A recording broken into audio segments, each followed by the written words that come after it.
President Bola Tinubu has assured the international business community that Nigeria is ready for serious business as his administration will deal decisively with anyone who undermines investor confidence in the Nigerian economy. Tinubu also urged Qatari investors to report any Nigerian government official who asks for bribe while pledging to remove bottlenecks standing in the way of profitable and legitimate enterprise. The Nigerian leader, along with the Emir of the State of Qatar, Sheikh Tamim bin Hamad Al Thani, witnessed the signing of 7 agreements between both nations after closed-door talks at the Presidential Palace in Doha. The agreements bothered around enterprise development, mining, education, sports, investment promotion, tourism, and youth empowerment. Earlier, we were joined on the news by Dr. Ambrose Igboke, international affairs analyst, to discuss this. Nigeria is not in the state of normalcy. Nigeria is in a state of emergency. We are in a situation of economic emergency. So the actions of our leaders should showcase that we are in an emergency situation. The trip to Qatar is not an emergency trip. It's not a critical intervention in our economy. Qatar, you can see what was signed about museum, about gas, about this. We are talking about gas and whatever. Qatar is not even among the JVs, you know, the joint venture companies, JVCs that we have in Nigeria. So why are we not talking to the JVCs? Why are we not talking to the countries who we have had more than 60 years of exploration of our gas and natural resources with? These are the countries we're talking to. What is the influx? What is the exchange of trade between Nigeria and Qatar? What market does Qatar have? Qatar doesn't have a market for us. We are huge. So we should be talking to countries that are huge like us. So the only people that will start to benefit anything from any agreement signed with Qatar is Qataris, not Nigerians.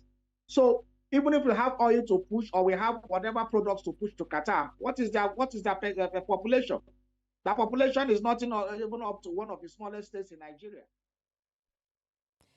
The Nigerian government has warned that businesses that violate the new regulation on expatriate employment levies will be fined 3 million naira for each infraction. The infractions include failing to file an expatriate employment levy, failing to register an employee, failing to renew an expatriate employment levy within 30 days, and giving misleading information about an expatriate employment levy. A financial contribution known as the Expatriate Employment Levy is leveled against employers who engage foreign labor. Now, by guaranteeing fair contributions from foreign employment, the levy, which is mostly leveled on the offshore earnings of foreign workers in Nigeria, aims to strike a balance between workforce development and economic growth. Earlier, we were joined on the news by Nelson Ekujimi, political affairs analyst, to discuss this. Foreign nationals for jobs that can be done by Nigerians here. And in that way, the Nigerian worker who is qualified to perform those jobs will be able to earn as much as, likely to be offered to foreign nationals. Then secondly, it will also save the drain on our forex, because if somebody is working outside his homeland, it is natural that at the end of the month, maybe at the end of the year or at any point in time, we want to repatriate, his funds home for whatever purposes his desire, maybe to take care of his aged parents or family or emergency, at his own front. So this policy of expatriate levy will go a long way to discourage, employers who, act as a drain on our forex, in the sense that they will be able to concentrate more on local manpower. So for me, this policy is a step in the right direction.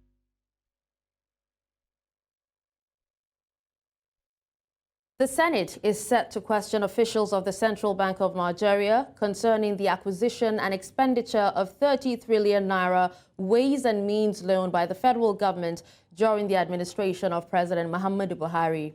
This was made known by Senator Isa Jibrin, who was recently appointed as the chairman of the ad hoc committee tasked with probing the controversial loan, which was disbursed by former CBN Governor Godwin Emefiele. Jibrin said the committee wants to uncover how the funds were utilized, the beneficiaries, and the terms and conditions attached to the loans. He assured that the investigation is not about witch hunting, but ensuring transparency and accountability. The Ways and Means loans is typically utilized to address budget deficits or national emergencies subject to executive approval and parliamentary ratification. The National Assembly has controversially agreed to extend the retirement age of civil servants at the National Assembly from 60 to 65 following pressure from the Parliamentary Staff Association of Nigeria. Despite initial rejection, the Senate ultimately concurred with the House of Representatives, arguing that the extension is necessary to preserve institutional memory. However, critics argue that the bill is counterproductive and will further strain the economy. Critics contend that the bill contradicts ongoing efforts to streamline the federal civil service, reduce governance costs, and address unemployment, as it sets a precedent for extending retirement ages across other sectors. Calls are now mounting for President Bola Tinubu to reject the bill amidst concerns over its economic impact on the country, especially considering Nigeria's high debt-to-GDP ratio and soaring unemployment rates. To security matters now, police in the FCT have taken swift action, apprehending 15 suspects in connection with the looting of a warehouse belonging to the FCT Department of Agriculture in Tasha area of Abuja. The incident occurred on Sunday morning when residents reportedly ransacked the warehouse, resulting in the theft and destruction of property. In a statement, the FCT Police Command said normalcy has since been restored to the area and the situation is under control. Authorities have also recovered several items, including 26 bags of maize, 5 motorcycles, and vandalized aluminium roofing materials as evidence linked to the suspects. The looting incident underscores the challenges faced by authorities in maintaining law and order, particularly in the wake of economic hardship experienced across the country.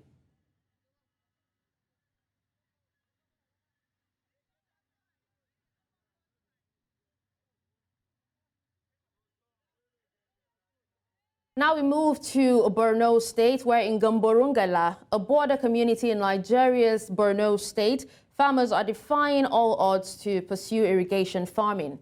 Undeterred by the numerous challenges they face, the farmers are committed to improving food security. News Central's Umaru Kirawa tells us more in this report. The dusty, rough and untarred road to Gamborungala, Nigeria's border community with the Republic of Cameroon, is a story for another day. Irrigation farming has become a lifeline for these farmers who understand the need to combat the unpredictable weather patterns that greatly affect rain-fed agriculture in the region. Ali Baba, a farmer in this region, spoke to us about their struggle. Alhamdulillah, sabura ko are karmar kintura wazna kun doya solo le man bayin zugana na sidin wazna ngo karmar tomato lembe ngo losar lembe ngo ar karmar tomato de ar ngo losar de mai amanji de sha time zum kolono de ya alhamdulillah. The farmers here are not just cultivating crops for their own sustenance, but also for commercial purposes, contributing to the economic growth of their community. Borno State government and Nigeria's federal government, through the Victim Support Fund, are here in the hinterland Gamborungala to support the farmers with improved seed varieties, fertilizers, insecticides, pesticides, among others. We have also worked with the Borno State government as they went back to clear the land for the farmers, to make sure there are water sources where we are going. So today we are giving the input knowing that as they go back, there is land, there is water, there are extension workers providing services to support them. Then one of the things we are also doing moving forward is to support them through the farming season. At the end of it, we are also linking them to markets. Apart from Gamborungala, we have also proposed Wulgo and Dambore, whereby funds are already released any moment we are going to mobilize to site. We are having in Lomane, Dikwa, Mafa, and we are having drip irrigation system installation ongoing in Magumeri and Kondega, Bokweri of Kondega, Kulunam of Magumeri. We have totally resuscitated Javi irrigation scheme, whereby right now we are piloting more than 100 hectares, and we are hoping to pilot more than 1,000 hectares. Ala kungiya shida furo sate, victim support fund ya furo sate, ala amkura dia furo sate, ala kurman bana gadi kurman anda taksakalan. Some of the interviewed 1,800 farmers were delighted with the intervention as it will help them to do more. Bana yankin mu nan kam gaskiya zamu yi noma sosai. Bare ga shi taki an bamu da komai kuma ga jami'an tsaro. Kaga yi kuma ga yanayin da muke cikin tsadan abinci. Ya zama dole ne ma mu tashi mu noma. Za ku yi mamakin Allah ya yarda. Allah ya taimake mu, Allah ya ba mu damuna mai albarka. That is our delight, is when we come in and we see the end product of the work that we are doing, that lives have changed and communities are back and they are restored again. We are often delighted. So for us, it's an extremely exciting moment. The hope now for the farmers here in Nigeria's border community of Gamborungala with the Republic of Cameroon is to put all these equipment and fertilizers into proper use under a secured environment for enhanced productivity. In Gamborungala local government area of Borno State, for News Central, Umaru Kirawa. Now, in a bid to end violence in Nigeria's Niger Delta region, the European Union and the Search for Common Ground has launched a community-centered project that will end violence and criminality in the region. The country director of the Search for Common Ground, while launching the project in the nation's capital, Abuja, says that the project will promote community-based collaboration around issues of social inclusion and lack of economic opportunities among residents in the Niger Delta. She also says that this will help build trust between the community, the government and security actors, and help in addressing the root causes of violence and criminality in the region.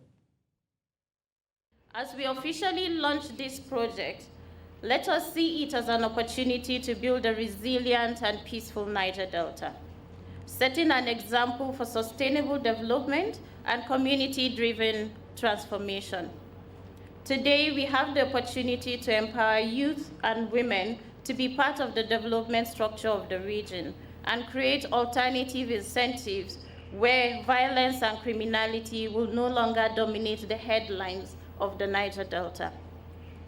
Let us eagerly anticipate a successful and impactful journey ahead. Out of our interest to see Nigeria achieving its status as the giant of Africa, a secure Nigeria, an inclusive Nigeria, a prosperous Nigeria, and what we can do as a partner is bring resources to the table so that the Nigerian partners can work around their challenges. Some stakeholders in the Niger Delta region have called on the federal government to increase funding for private security outfits to safeguard the natural waterways and boost the nation's economy. These views were canvassed at Gbaramatu Kingdom of Delta State, South Nigeria, when government Ekpemukpolo, also known as Tompolo, was honored by the Nigeria Union of Journalists and Delta Online Publishers Forum for his contributions in the war against oil theft in the Niger Delta region. News Central correspondent Austin Azu brings us details. The war against oil bunkering in the Niger Delta region has been on for decades without significant solutions of bringing this art of economic sabotage to a halt. Search for a remedy led to the establishment of a private security outfit known as Statuta Security Services Nigeria Limited by government Ekpemukpolo to safeguard the natural waterways and boost the nation's economy. Within the period, Statuta has made noticeable impact in the war against crude oil theft in the region, especially in recent times. Its operatives have secured the forfeiture of 2 illegal bunkering vessels to the federal government, among others. The Nigeria Union of Journalists and Delta Online Publishers Forum are here at Oporoza, the traditional headquarters of Baramatu Kingdom in Warri Southwest local government area of Delta State, to honor Tom Polo with NUJ Meritorious Award and inducted into the prestigious Niger Delta Media Hall of Fame by the online publishers. And that's why, as the union members of the Fourth Estate of the realm, we felt it is needful. It's not just about antagonism. That's not what media activism means. You know, we are a group of people, not just government. Private sector operators have done well. It is also our duty to appreciate same. And that's exactly what we've done. We've not come to give a governor an award, a president an award. This is a private sector-driven award we have done, you know, appreciating them for what they are doing. At the Delta Online Publishers Forum, we have a lot of awards of different categories, but there's one that is so special. It's like a national award from Delta Online Publishers Forum, and that award is the induction of a particular achiever, a recognized someone who has, not because of his money, but because of life he had touched in one way or the other. The Speaker of Bayelsa State House of Assembly, who identified contributions of Tatita services to the nation's economic growth, called for more funding to expand its operational base. Appeal to the federal government to do more. The little stipend they have released to Tatita has brought peace across the Niger Delta. If they could increase the strength of releasing funds to most of these leaders who have the strength to make peace in the Niger Delta, the increase of oil production will grow, and the peace we are experiencing today as a result of contribution of Tatita will continue to increase. In his remarks, Government Ekpemukpolo called on Nigerians to unite and work towards the advancements of the country. I don't even have passport to travel out of this country. The only place I have to call my country is Nigeria. So I will do everything with my people to see that the production will increase. For us to have money to pay salaries, both the military and everybody. Others emphasize the need for everyone to provide accurate information to security and sister agencies to safeguarding the nation's economy from sabotage. In Warri for News Central, I'm Austin Azu. Welcome back and thank you for staying with us.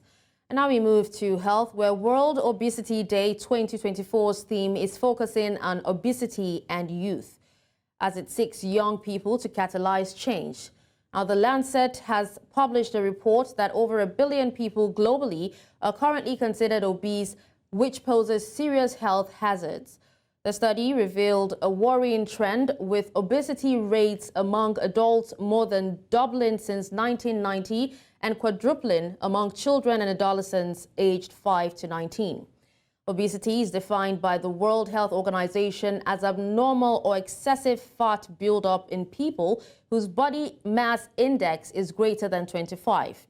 Surprisingly, even in low and middle income nations, obesity has overtaken underweight as the most common problem.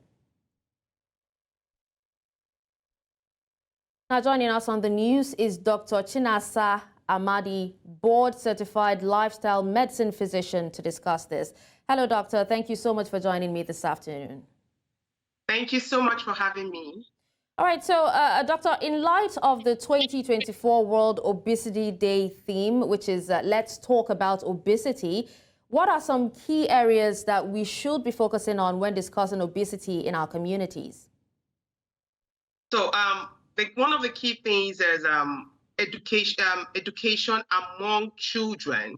We're seeing, just like you mentioned earlier, we're seeing a rise in obesity among children, and this is a discussion we should be having. We should be having discussions around the consequences, the causes and consequences of obesity as it impacts health of the people, health of people in our communities. These are key discussions that we should be having, promoting understanding around obesity, how it impacts health, how it impacts the economy, how it impacts the social state of the nation, of the people. We should be having such conversations. All right. Now, still talking about on the theme that let's talk about obesity and it's open-ended. Now, beyond individual dietary and lifestyle changes, what are some broader societal strategies and initiatives that can be implemented to address the challenges of obesity? We can start intentionally having education and creating awareness around this condition. And, this education should be, emphasized, it should emphasize the causes of obesity. We should also, talking about access to healthy foods, affordability of healthy foods. And this is where also food security comes in. We should also be talking about policies around media and body image and health, media and advertising around unhealthy foods, especially foods that are promoted to children. There should be media regulation around that. Those are things that can influence, discussions we should be having on a community level that will go beyond just individuals. All right, now speaking of influence, now as a lifestyle medicine physician that you are, what are some common misconceptions about obesity that you encounter, and how can we effectively address them during discussions about this particular topic? So one of the misconceptions that obese people don't have willpower or they eat a lot. It's important to know that obesity is a multifactorial condition. So it's beyond just not eating a lot of food and not exercising. It's beyond that. It could have there are genetic factors, there are social factors, socioeconomic factors, behavioral factors, mental health factors that are implicated in obesity. So that misconception is not real, and it's important that education around these other factors that influence obesity should be had. Some other misconceptions are, calorie in versus calorie out. If I have 500 calories of apple and 500 calories of beans porridge, or 500 calories of small chops, for example, is the same. No, it's not the same. It's because we focus so much on calories, I'm just having small calories, we're not focusing on the quality of calories. So it doesn't equal, it's not just about all calories are equal or it's just calorie in versus calorie out. The focus should be on the quality of the calories. Nutrient-dense foods are not the same with nutrient-less foods, ultra-processed foods. Even if they have the same calories, it's important to know that their impact on your health and on obesity is different. So these are some misconceptions that we should be educating around. That's quite a misconception, but thank you. Sorry, one of that misconception is the fact that because everybody is obese in my family, I am meant to be obese. Okay. It doesn't have to be that way. Okay. Well, thank you for clarifying that for us, Doctor. Now, let's talk about individuals who are struggling with their weight. What resources and tools would you recommend to help them navigate their journey towards a healthier lifestyle, particularly considering the potential influence of social media and lots of good food and also conflicting information online? So first things first is to pretty much change your mindset about short-term fixes. Various diets, short diets that claim to be magical, they come up and they are, marketed as the solution to obesity. It's important to know that obesity and weight management is a long-term journey. So the mindset of, I want to lose the weight in the next 1 week. You ask yourself, did you gain it in 1 week? You didn't. So changing your mindset about how you want to lose weight is the first step. How and why you want to lose weight is the first step in obesity management. So, and don't fall for diets, short-term diets. They'll tell you, this will burn the fat. This liquid will burn the fat. Nothing is burning, no fat. You're just increasing the pocket size of the producer, and it's important not to jeopardize your health. It's also important to know that the goal of weight loss in obese individuals is not just to fit into a slimmer casket. It's to be healthier. So that mindset is important, that you can lose weight and you are not healthier. It's important that as you're fighting obesity, your goal is to improve improve your health, your heart health, metabolic health, and all that. And they'll seek help from experts. There are experts, dietitians, nutritionists, lifestyle medicine professionals that are there to help you. It's also important to work with your health professionals, your doctor, to guide you on the medical side of weight management. Okay. Well, quite an insightful conversation we've had. Thank you so much, Dr. Amadi, for joining me to speak on this. Thank you so much for having me. Right away from that, the need for the inculcation of contemporary educational methods have been identified as a major tool if there would be an improvement in the standard of education in Nigerian schools. This was the consensus at the Maiden Education Conference organized by the Education Corps of the Nigerian Army, hosted by the 3 Division in Jos, the Plateau State capital. News Central's Chizoba Anyongwe was at the event and now reports. Taking a look at the standard of education in many parts of the country, not forgetting some special institutions of learning, like the command schools, truly gives cause for worry. Considering their poor learning environment, the schools offer low-quality education to pupils and students, especially those of them under the control of the various levels of government in Nigeria. It is on this premise that the Nigerian Army chose the 3 Division in Plateau State to gather stakeholders in the education sector to chart a way forward. In today's dynamic warfare landscape, education is key to our ability to adapt, innovate, and overcome challenges. Continuous learning and academic excellence are essential for preparing our personnel for the complexity of modern conflicts. The Education Corps Commandant is optimistic that the Chief of the Army Staff's initiative for command schools in Nigeria will achieve its purpose. This gathering, which is the first of its kind, marks a significant milestone in our collective efforts to elevate the standards of education within the schools and ensure that command schools remain the standard for academic excellence. With the caliber of stakeholders under this roof, nothing but the best is expected at the end of the event. The Maiden First Quarter Divisional Conference is an avenue for the serving and retired personnel, teachers in command schools, and relevant education stakeholders to reunite, share ideas, and provide solutions to education problems towards the betterment of our command schools in particular. I believe that the conference will really move the teachers to another level of teaching and teaching methods, so that at the end of it all, we will have the kind of students we are looking forward to having. Students of the Command Secondary School Jos, venue of the event, were elated as shown in their presentation to their guests.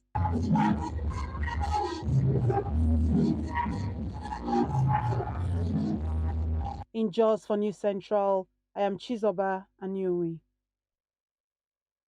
A colonel in the Malian army has been arrested after the release of his controversial book alleging civilian abuse by soldiers. Colonel Alfayaya Sangare was arrested in Bamako days after his book detailing alleged human rights violations by the military was published. Sangare's book, titled Mali, The Challenge of Terrorism in Africa, references reports from international rights organizations detailing army abuses against civilians during anti-terror operations. The release of the book on 24th February in Bamako stirred controversy within the military regime that has governed Mali since 2020. Mali has been grappling with terrorism since 2012, spreading from the north to the center of the country. The situation escalated in 2015 with the emergence of Katiba Machina, an Al-Qaeda-linked group. Now we move to South Africa, where small political parties are disappointed by the Independent Electoral Commission for blocking the new parties and independent candidates from participating in the 2024 elections. The parties say the requirements by the IEC serve as a hindrance for the new and unfunded parties to enter the contest and a guardian for the existing parties in Parliament. They are calling on the Commission to set fair requirements that apply to all parties that intend to contest in the elections. Meanwhile, the IEC announced 8 March 2024 as the cutoff date for independent candidates who can contest for the first time and new parties not in Parliament to register. As South Africa's elections draw closer, political parties are on their toes to give a clear message to their supporters on what they will deliver if elected into power. Meanwhile, the Economic Freedom Fighters is continuing with its nationwide manifesto launch across all provinces of South Africa, commemorating 30 years since the country's first inclusive elections. Over the weekend, the EFF was in Soweto, where its leader, Julius Malema, said his manifesto draws from its 10 years of political activism and engagement with the people of South Africa. News Central's Bongani Siziba reports. Fondly known as the Red Berets, the Economic Freedom Fighters painted Soweto red at the weekend as party supporters gathered in full force for their Gauteng manifesto launch. The sea of red showed a powerful display of unity and determination to bring about change. Inside the stadium, it was clear that EFF leader Julius Malema is the darling of many as he received thunderous applause and chants of support from the crowd. His presence commanded attention among the youths. Taking to the podium, he outlined the key points of the manifesto with every word resonating with his audience. Comrades, Gauteng has collapsed. The ANC has destroyed our province. This is where you'll find 3 million people without jobs. This is where 6,000 people are killed every year. How can you have 6,000 people killed every year in a place where there is no war? From the young to the old, everyone in the stadium shared the same vision, and they said they want a future where their voices are heard and their votes count. Comrades, we have hospitals without nurses and doctors. Yet at the same time, we've got unemployed nurses and doctors. How can they say we don't have doctors in hospitals, whereas we've got unemployed doctors and nurses? We want to make sure that all these people are in employment. For these EFF supporters, in their unity lies the promise of a better tomorrow and the realization of true economic freedom for all. Health department is declining, education system is declining, housing is declining in Gauteng province. And our CIC was here to give us a line of march in order to address those issues that as at the EFF, as we are preparing to become government in Gauteng province, we are going to address. Julius Malema can change our life. Julius Malema cares for a big black person. So we must vote for EFF because of Julius Malema is fighting for the blacks. Agenda that was seen by Nkami Nkrumah is coming into life. The agenda of Thomas Sankara is coming to life. And that's what EFF stands for. And that's who we are. And that's what we represent for all Africans, not only South Africans, not only Zimbabweans, not only Zambians, not only Angolans. We represent Africa. The EFF will be going against strong parties in Gauteng, among them African National Congress, Democratic Alliance, and Action SA, among others. If elected to power, Malema promises to turn around the economy.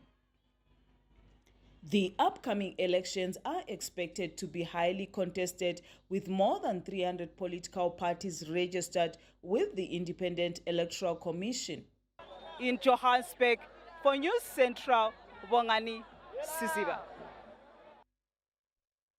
Thank you, Bogani, for that report. Now let's move to the east of the continent, where Sudan's military leader, Abdel Fattah al-Burhan, has set conditions for considering the African Union's proposal to resolve the conflict in the country. He insists Sudan will only entertain the AU's mediation efforts if the continental bloc reinstates Sudan's full membership.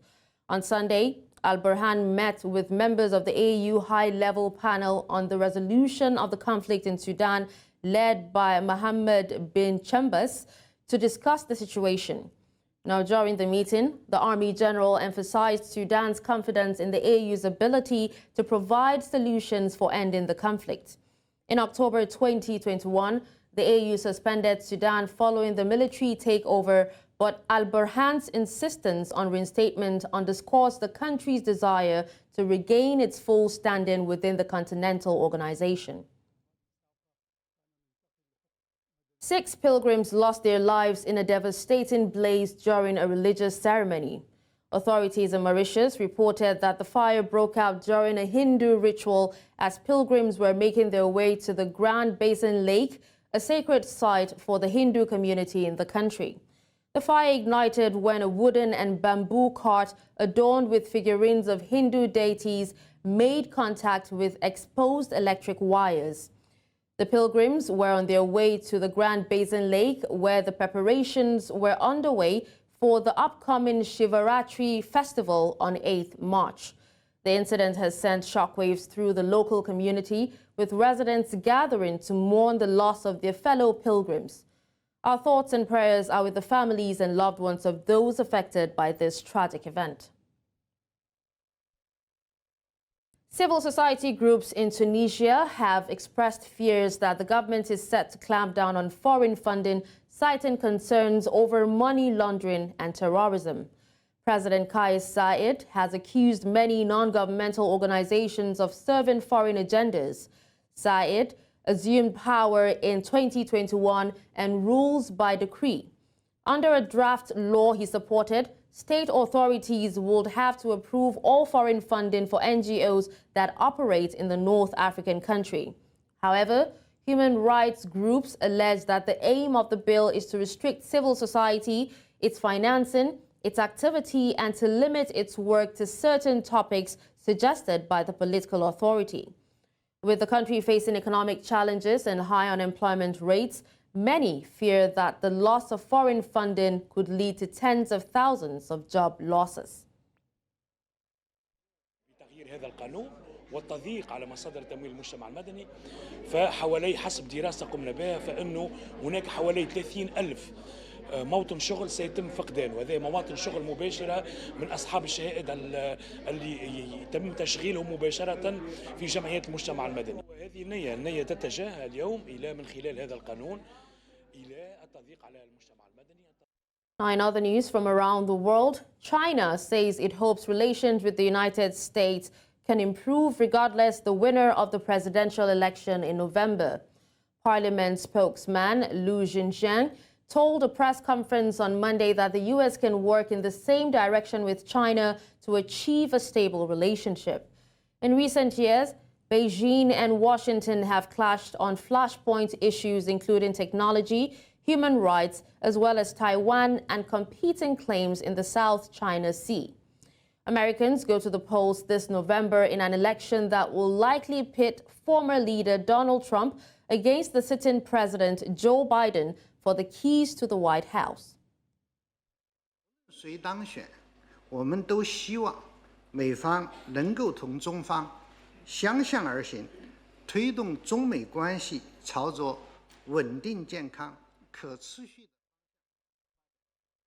The Shasta County Board of Supervisors has terminated the agreement for the county's leasing of Dominion voting machines, the previous system used to process votes. A new system being implemented by the Shasta County Registrar of Voters mandates that all votes be counted by hand. In addition, Shasta County has had to buy new voting machines to comply with California rules requiring electronic voting in counties with a population of 1,000 or more. This follows the claims that the 2020 election was rigged. In Shasta County, what's happened is our board majority now, the 3 board members that have very extremist views, now use that ability, because there's 5 members on the board, so they have 3 votes. And with those 3 votes, they can certainly make decisions that are very extreme to the far right, yes. Cheating in 2016, no action was taken, and the cheating continued in 2020, and it's continuing right now. And because of the cheating is continuing, it's putting a cloud over the March 5th primary. I'm not sure if any county in California can really certify these results, because I believe the cheating is occurring right now, and I believe we can prove it.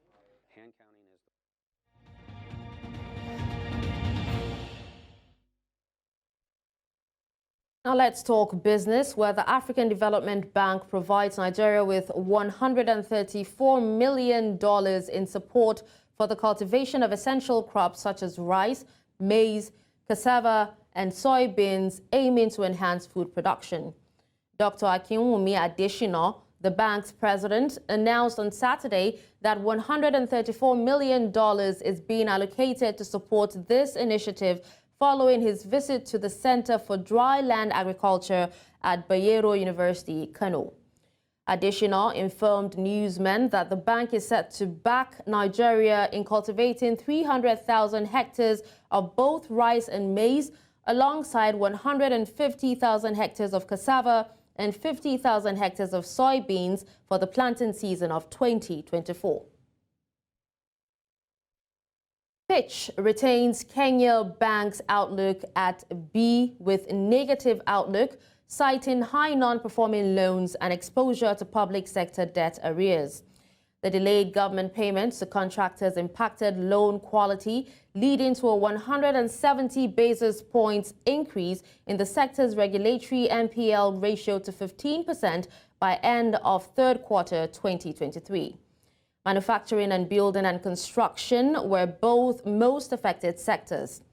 This follows Moody's recent warning and negative outlook revision for Kenya's lenders, highlighting concerns about significant non-performing loans despite solid profitability and liquidity levels. Now in sports, former Super Falcons goalkeeper Aluko Olasheni died after an 8-year battle with cancer. The deceased was first diagnosed with breast cancer in April 2017, but was given the all-clear a year later after undergoing treatment and a mastectomy. Unfortunately, the disease returned in January 2019, and despite the financial support that came her way from the NFF and other well-meaning individuals, the goalkeeper was unable to win the battle against the deadly disease.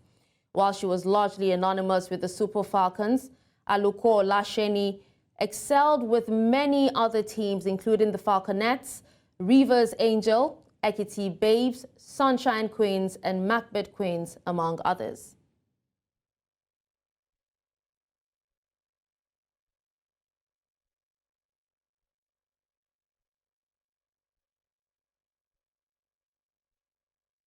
And that's all at this hour. But before we go, let's take another look at some of our top stories.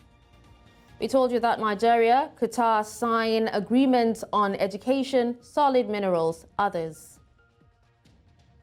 We also told you that Nigeria begins implementation of new expatriate law. Violators risk 3 million naira fine. And finally, you heard that ahead of South Africa 2024 elections, political parties expressed discontent with unfair elections requirements. Send your eyewitness report to the WhatsApp number on the screen. Do follow us on social media. We are at News Central TV. You can watch News Central live on DSTV channel 422, Star Times channel 274, Avo TV, and YouTube. Many thanks for watching. I'm Darshan Usman.